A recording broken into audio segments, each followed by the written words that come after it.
آج تقریباً ہر مسلمان پریشان ہے، ہر مسلمان کی شکایت ہے، ہر مسلمان کا یہ شکوہ ہے، کسی مسلمان کی یہ شکایت ہے کہ میرے رزق میں تنگی ہے، کسی مسلمان کی یہ ہے کہ میرے پاس اولاد نہیں ہے، میری اولاد اگر ہے تو وہ نیک نہیں ہے۔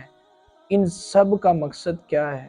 ان سب کا ایک مقصد ہے کہ ہم نے قرآن کو چھوڑ دیا، ہم نے قرآن کو بلا دیا، ہم اللہ اور اس کے رسول صلی اللہ تعالیٰ علیہ وسلم کے حکم پر عمل نہیں کر رہے، ہم نے ان کے احکام سے نافرمانی کر دی۔ قرآن سے جڑنے کا کہا گیا تھا، ہم قرآن سے الگ ہو گئے، ہمیں سچ بولنے کا کہا گیا تھا، ہم جھوٹ پر اتر آئے، ہمیں سود سے بچنے کا کہا گیا تھا، ہم سود خور بن گئے۔ اللہ، کتنی افسوس کن یہ لمحات ہیں کہ مسلمان بیماریوں میں مبتلا ہیں، مسلمان ہر جگہ پریشان ہیں۔ شاید آپ ایک مسلمان کے دل میں جھانک کر دیکھیں، اس کے دل میں آپ کو پریشانیاں ہی پریشانیاں نظر آئیں گی۔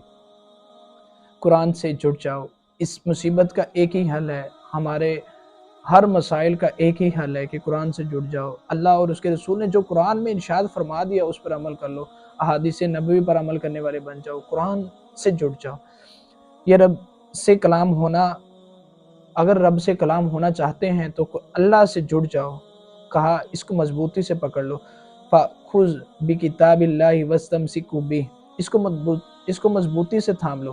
بلکہ فرمایا رب سے باتیں کرنے کو جی چاہے تو قرآن کھول کر بیٹھا کرو، یہ رب سے ہم کلام ہونا ہے، یہ رب سے باتیں کرنا ہے۔ مگر افسوس ہم کس قدر نادان ہو چکے ہیں، قرآن تو ہمارے گھر میں ہے مگر ہم نے اس کو دور کہیں جا کے رکھا ہوا ہے۔ افسوس ہم نے اللہ کی کتاب کو چھوڑ دیا، کتاب اللہ کے ساتھ ہمارا ربط بہت کمزور ہو چکا ہے۔ میں یہ نہیں کہتا کہ ہم اصالِ ثواب نہیں کرتے، ہمارا یہ ربط ہے کہ ہم بیٹی کو رخصت تو کرتے ہیں، ہم بیٹی کو رخصت تو کر بیٹھتے ہیں، ایک نسخہ قرآن کا ضرور دیتے ہیں، لیکن تعلیم قرآن سے روشناس نہیں کرواتے۔ قرآن کا مقصد کیا ہے؟ لیکن صاحبو، قرآن مجید کے نزول کا مقصد یہ نہیں تھا۔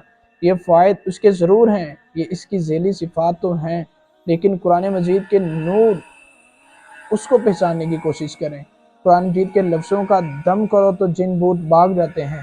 قرآن مجید اس لیے نازل نہیں ہوا، یہ کتاب ہدایت ہے، اس کو ہم نے اس لیے نہیں نازل کیا کہ اس کو صرف سجایا جائے، اپنے غلاف میں سجایا جائے، بلکہ اس کو پڑھنے کے لیے نازل کیا، اس پر عمل کرنے کے لیے نازل کیا۔ زندگی کی تلاش، زندگی اپنی قرآن سے کیسے تلاش کریں؟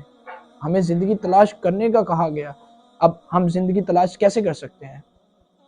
ہر شخص یہ چاہتا ہے کہ میری کامیابی عروج پہ ہو، میں کامیاب کیسے ہو جاؤں؟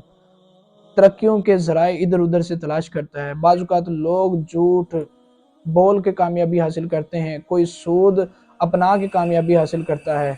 ہمیں چاہیے کہ ہم اللہ اور اس کے رسول صلی اللہ تعالیٰ علیہ وسلم کے حکم پر عمل کریں، قرآن میں جو کہا گیا ہے اس پر عمل کرنے کی توفیق اللہ پاک ہمیں عطا فرمائے۔